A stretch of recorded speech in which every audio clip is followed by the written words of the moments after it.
Welcome to our Malaysia Guide. Oh, I'm so excited, I can't contain it. If you're planning a trip to one of Southeast Asia's most diverse and underrated destinations, this video is for you. Thank you for the recommendations, it was amazing. We've spent over 6 weeks exploring Kuala Lumpur and Genting Highlands and picked up tons of helpful tips along the way. Next time, we have to dress respectfully. Public transportation in KL. Definitely worth the wait, but that room it's pretty tired, and The afternoon storm is rolling through. all these restaurants are open at such different hours. This video will cover everything from entry requirements and SIM cards to transportation, food, and what we do differently next time. Whew, traffic. We should have got two. Definitely already a line, but I don't think I have enough money. Whether you're here for just a few days in the city or a full 2-week trip exploring KL, Penang, and the Highlands, this will help you make the perfect trip and avoid common mistakes. We probably should have been there like 30 minutes ago. There's no ATMs on Google Maps around here, so that's fun. And if you want everything in one place, we also made a free Malaysia mini guide with our favorite tips and recs. There's a link in the description below. Let's dive in. What up, what up, what up? How do I look? Do I look frumpy? I think just a general descriptor of you is frumpy. That's really rude. All right, welcome to KL. We have been there 3 times, right? Yes. The first time was a bit of a hiccup, but it was also our 3rd country, so we knew nothing about travel Second. at the time. Oh my gosh, it was our 2nd? Yeah. It was our 2nd country. So like getting there, we got in a Grab got a flat tire, then we finally got it going, and it took like 3 hours to get to our hotel. It was not a good Airbnb, and it just ended up being one of those trips. But we've learned over time not to judge a trip or a country by your circumstances entirely, because you can go 10 times and have 10 different trips, and we went back and loved it. Chapter 1, visas and entry. Welcome to the country.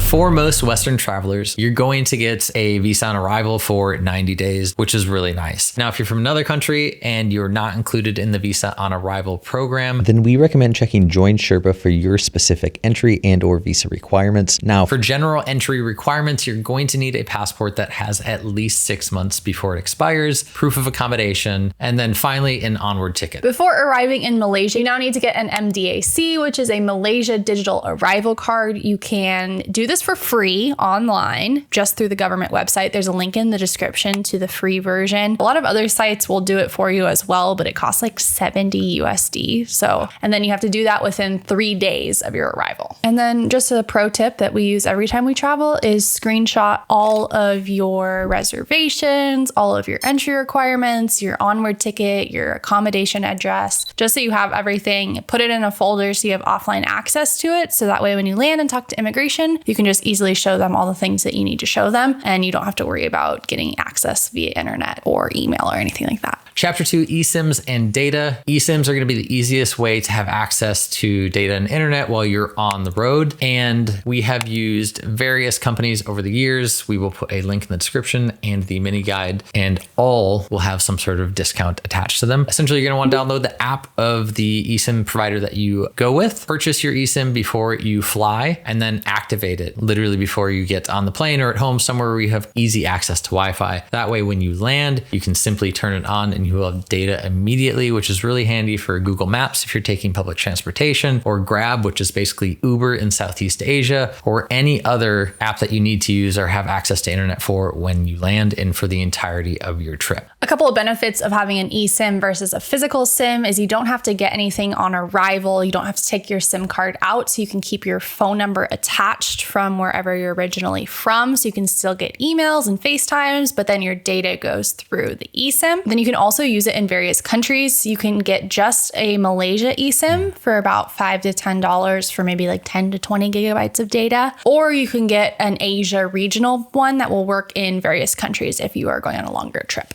Chapter 3, when to visit. Malaysia is actually 2 different land masses. So there is the peninsula where KL is and Penang and Georgetown is, but then there's also the part that is on Borneo, which is like half of the island of Borneo. So the weather varies in these 2 places. So on the peninsula, you're going to want to visit between December and March. That will be like the coolest temperatures. It's Southeast Asia, so it's not actually cool. It's hot. It's 87 degrees a day, which honestly isn't too bad, but it does feel like 95 degrees. But that will be like the driest, and it won't be like scorching hot and humid like it will be during the summer months. But then if you are traveling to the Borneo side, you're going to avoid November through February because that's monsoon season. So just keep that in mind. They're two very different locations. Easy enough to travel between the two, but probably for different times of year. And if you do need to escape the heat, both locals and tourists alike will typically head to the Highlands, which is basically just these cities or small towns in the sky that are at elevation and are typically cooler year round. And they're really, really beautiful also. Malaysia and Kuala Lumpur specifically are a very diverse country with many different religions and languages. So there's going to be different holidays throughout the year. So just keep an eye on the calendar, whether it's going to be Muslim or Hindu holidays. Chinese New Year is a big deal here in Malaysia. And then there is Malaysian national holiday at the end of August every year, and that is Merdeka Day. Massive, massive celebration. And beyond just the fact that those celebrations are really unique and fun to partake in if you happen to be there at that time of year, it's also just good to know because places look different during holidays. There may be more closures in stores, markets, or hours that are changed.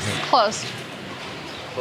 It may be more crowded. Prices may be higher because there's more demand for the hotels. Just a lot of things that fluctuate because of the influx of people. Chapter 4, itineraries, and really just sample itineraries. This is going to be a very quick overview of things to do and see. Yeah, you can also check out our mini guide for links to all of the different like tours and sightseeing and restaurants and everything. So that'll be much more detailed than this section. And it will have all the cities that you may decide you want to travel to on your trip to Malaysia. Yeah. First is a 7-day sample itinerary. Most trips will start in Kuala Lumpur. It's the capital city. It's because it has the biggest airport in Malaysia, and there's just a ton to do in Kuala Lumpur. You've got the KL Towers, you've got Batu Caves, you've got Petronas Towers, you've got markets, you've got food galore. I think they're just rated like the top street food location in Southeast Asia, maybe even beyond that. But usually 1 to 3 days will have you covered in Kuala Lumpur. And then we'd recommend heading up to Genting Highlands for at least 1 or 2 nights. This is up in the Highlands, so it's a lot cooler, and it's kind of a resort town with theme parks and casinos and shopping. So if that's your thing, I know it's not everyone's thing. It's kind of our thing. Theme park excitement!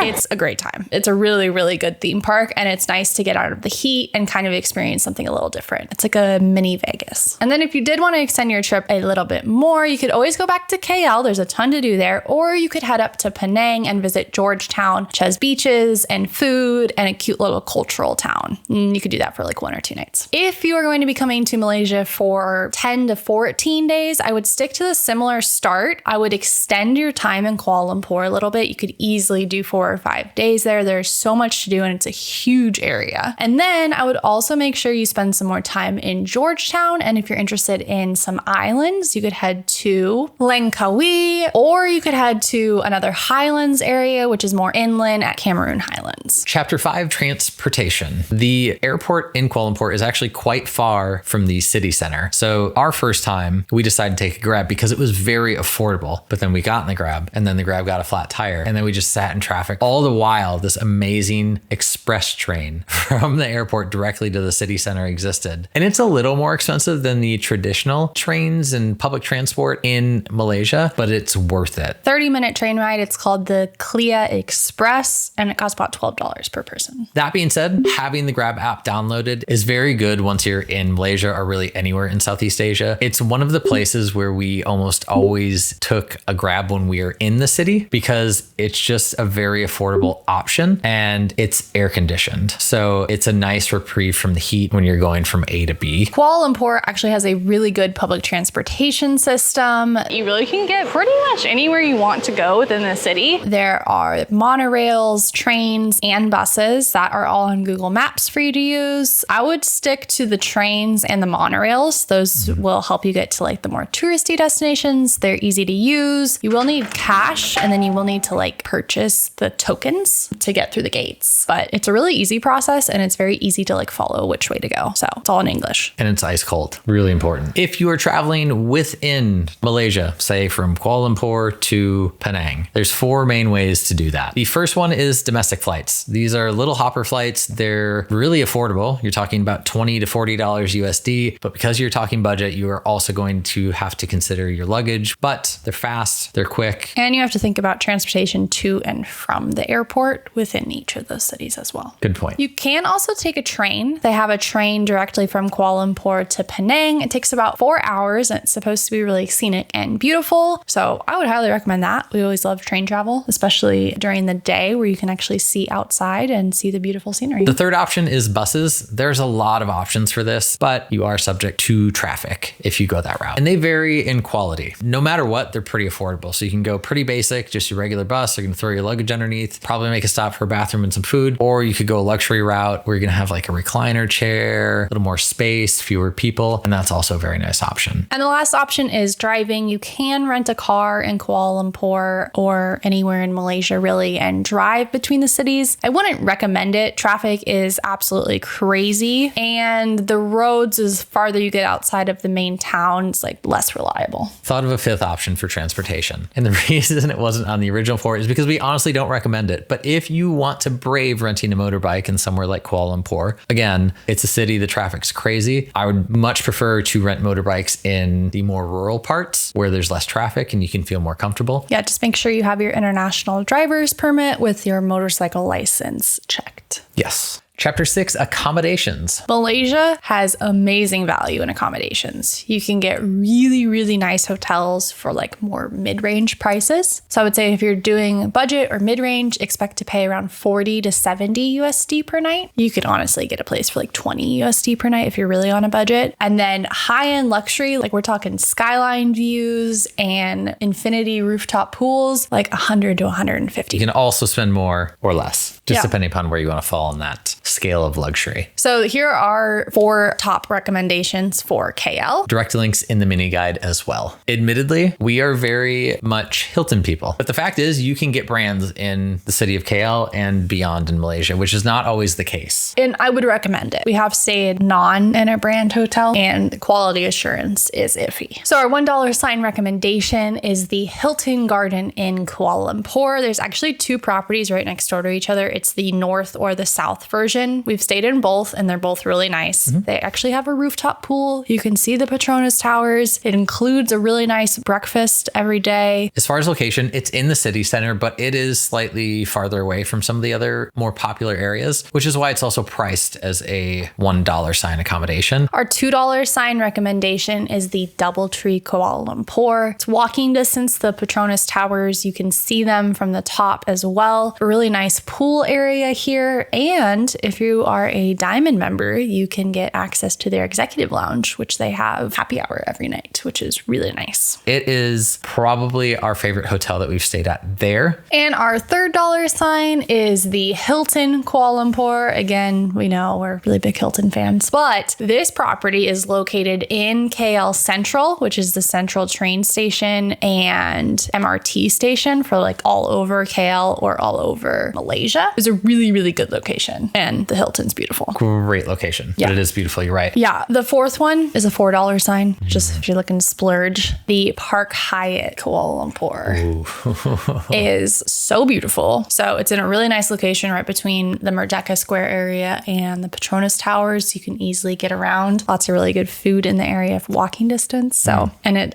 is great value for what you are getting. Goals. It's the only one we haven't stayed at. Yeah. Again, the links are in the mini guide. And if you're looking for hotels throughout Malaysia on your travels, we have hotel recommendations for every city. Chapter 7, money, budgeting, and tipping. I don't think I have enough money. The currency in Malaysia is the Malaysian ringgit, MYR. And you know how we have like the dollar sign? They just have RM. Cash is king. It is. In Kuala Lumpur, you can use credit card too, but definitely not for, say, street food vendors, things like that. Yeah. It's one of those places where it's good to have a credit card available to you, but also always carrying cash for when you can't use it. Do you take credit card?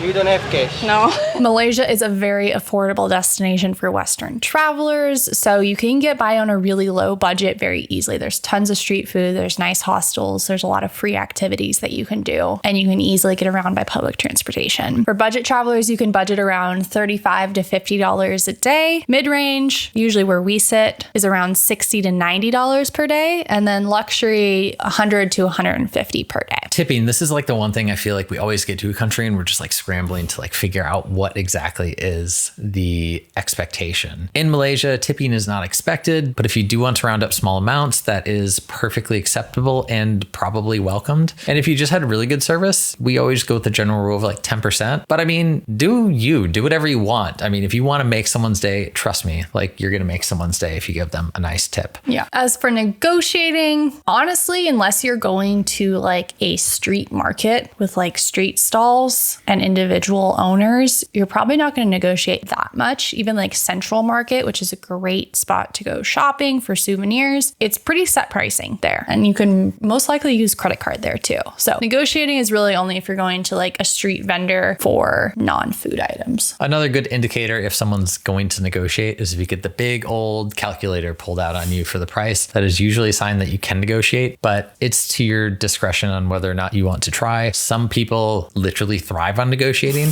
Some people loathe it.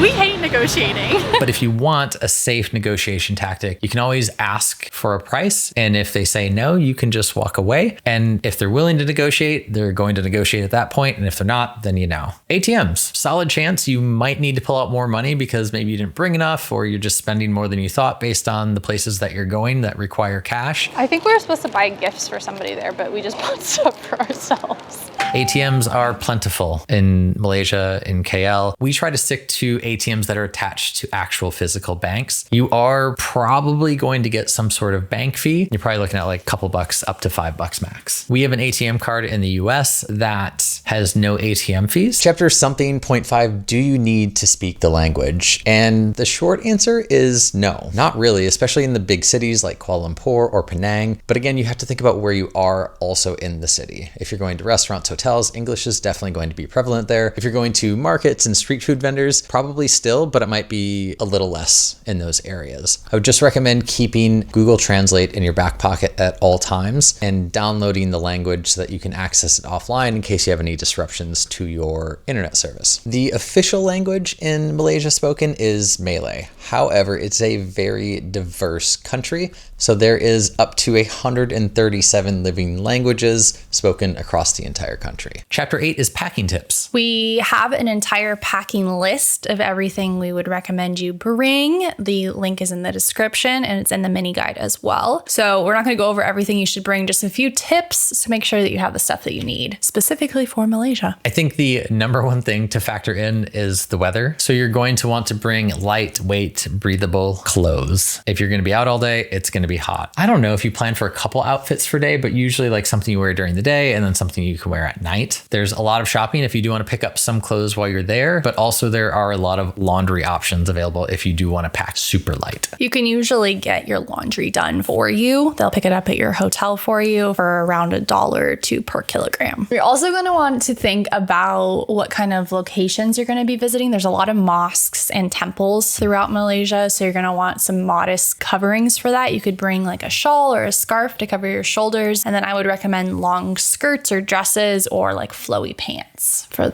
ladies. And the nice thing about that is that if you don't want to wear that all day, they're light enough you can just throw them in a backpack, and then when it comes time that you're visiting one of those mosques or those temples, you can throw it on quick and then change back out afterwards. So they will have options for you if you don't have enough clothing to cover up. They'll give you something to wear. If you are going to Genting or somewhere cooler, we recommend having just a light jacket with you. Once you get into Genting, you'll understand why it is. It is so foggy already. You literally cannot see a thing. It's raining so bad. So bad. It is definitely chillier. Even if it's nice during the day, at night, it definitely cools down pretty quickly. And then it's always a good idea to have an umbrella and or a raincoat. It is so dark up there. The afternoon storm is rolling through. You never know when a sudden storm is going to come by. I feel like every time we went to Kuala Lumpur, every afternoon at like 2 p.m. It's raining. So it was nice to have an umbrella just packed in the bag or a small lightweight rain jacket with us. Oh my gosh, look at it's literally like a waterfall down those stairs, babe. Really important, since you'll likely be walking a lot, is comfortable shoes. Specifically in Asia, having something that slips on and off very easily, because you will be asked sometimes to go into some businesses to take off your shoes, but definitely when you're going into temples and other such religious monuments, there's a good likelihood that you'll have to take your shoes off and put them on quickly when you leave. As for the power adapters, honestly, most of the hotels we've stayed in have had all those like universal adapters where you could just plug in a USB or even a USB-C now, but it is the UK version of the plug, so Type G, and then our favorite universal adapter works perfectly for that, so that's what we bring every time. There are two very important liquids you're going to want to bring to Malaysia. That sounds so weird. You will not want to leave home without sunscreen or bug spray. The sun is very intense there. Also, nothing will ruin a trip more than having like itchy legs because you got destroyed by mosquitoes. I know not everybody likes to wear DEET, but it is the most effective at making sure you stay comfortable. Yeah, we have found that we actually really prefer bug lotion. It's easier to apply in public. You don't have to like go away from people, just spray it. And it doesn't smell as much. And then you can get a more like even layer. You can get like a more even coverage. Okay, that's what's packed. Chapter 9 is safety. Oh, I didn't like that. Don't leave home without it. Honestly, the first time we went to KL, I remember being a little nervous. So there is more homelessness in KL than I think we've seen in a lot of other cities, but it's very safe. We have walked around at night many a time and have felt perfectly safe. We have a couple of tips to help you feel even safer, but overall, Kuala Lumpur, safe city. I mean, we've been there 3 times and had no issues. So some things to watch for. Pickpocketing literally is everywhere around the world. Kuala Lumpur is no exception. It did not happen to us, but I have been pickpocketed in a different country before. Pickpockets tend to happen in really busy areas like crosswalks. So if you're in a crosswalk, I always stay on the outside because all the stuff happens in the middle where the shuffle happens. Same thing with busy markets. Like if you're in the middle of a busy market, like that's where something's going to happen. It's probably not going to be on the outside, but also secure your stuff, most importantly. Yeah, my new favorite accessory is my phone strap, where it's literally like a purse strap, but it's just connected to my phone. So that way, even if I have my phone in my pocket, it's still like attached to me. And that way, like I can't drop it, no one can grab it. And it's a really easy way to carry it around, especially with ladies' pants and shorts having terrible pocket sizes. If you don't like that, there's these like fanny packs that go over your shoulders and you just zip it up and put it in there. That's also a good one. The thing about that is to take it out, it's kind of free floating. That's why you like the strap, because you can use it and it's secure at the same time. Second thing is we never take taxis. Honestly, we just always use Grab when we're in Southeast Asia or some sort of rideshare app. Grab just said it's your driver's 4,600th ride. That way you know who's picking you up, what kind of car they're in, and there's some way to track you at all times. Plus, you never have to negotiate the price, and you can usually pay via credit card just right in the app. So we don't take taxis. There's all kinds of different scams that taxi drivers can put on. So we just avoid them. I mean, again, most of this comes down to just being aware of your surroundings, but don't, leave your phone sitting by itself on a table, or just don't leave your things unsecured. Don't walk away from them to pay the bill. Like always keep your stuff with you, even when you're in the good areas. It's just a good thing to practice. That way, when you're in the areas where it could happen, you are already doing what you're supposed to be doing. Tip number 4 is there are a lot of pedestrian bridges in KL to cross these super busy trafficy streets. So you'll just like climb the stairs, cross the street, and climb the stairs back down. I would recommend not going over those at night. We did one time and it was dark, and there are a lot of people who use that to sleep at night. If you're going anywhere at night, just take a Grab door to door. Can you drink the water? Again, it's another one of those things that we're always scurrying to figure out, can we do it? And in KL, you shouldn't. There's bottled water that you can purchase at a 7-Eleven. Sometimes your hotel will give you a couple complimentary bottles when you check in. Sometimes you have to ask. And if you carry a water bottle, a good tip is to always find the fitness center, because they always have some purified water there and you can refill it there. It's always good to know the emergency numbers. If you do need an emergency of any kind, you can dial 999. And then if you do do need ambulance or fire, it's 994. And if you need help, ask somebody. Ask your hotel if you can, whoever you need. There's people are always willing to help you. Yeah. Who do you use for travel medical insurance? We've used Safety Wing for like the last 5 years. It's just very affordable. We use it month to month, but you can use it for just trips. We always do that for our parents. It's just good to have coverage. You never know what's going to happen when you're traveling. And they have two plans. One is the essentials. That's the one we use and we have our family use. And the second is the complete plan. And Safety Wing is really helpful. They have a customer service call center that's around the clock, and they're always actually there, and they always have good advice. So if you're unsure of what the next step is, they can help you. One tip that we always have for international travel is to sign up for the step.gov program. This is through the US government, and you just enter your travel dates and where you're going, and they will update you for any emergencies, any important things that you need to know, like weather alerts or protest alerts. And if there is any emergency while you are in the country, they'll be able to contact you, know you're there, and help you get out of the country. So every time we go on an international trip, even to Malaysia, we'll make sure we sign up for the STEP program beforehand. Chapter 10, food and drink. We always save this for last because we want you to watch the whole video, but it is probably the most important section. Also, we do it last so we can eat afterwards. That's true. Get very hungry.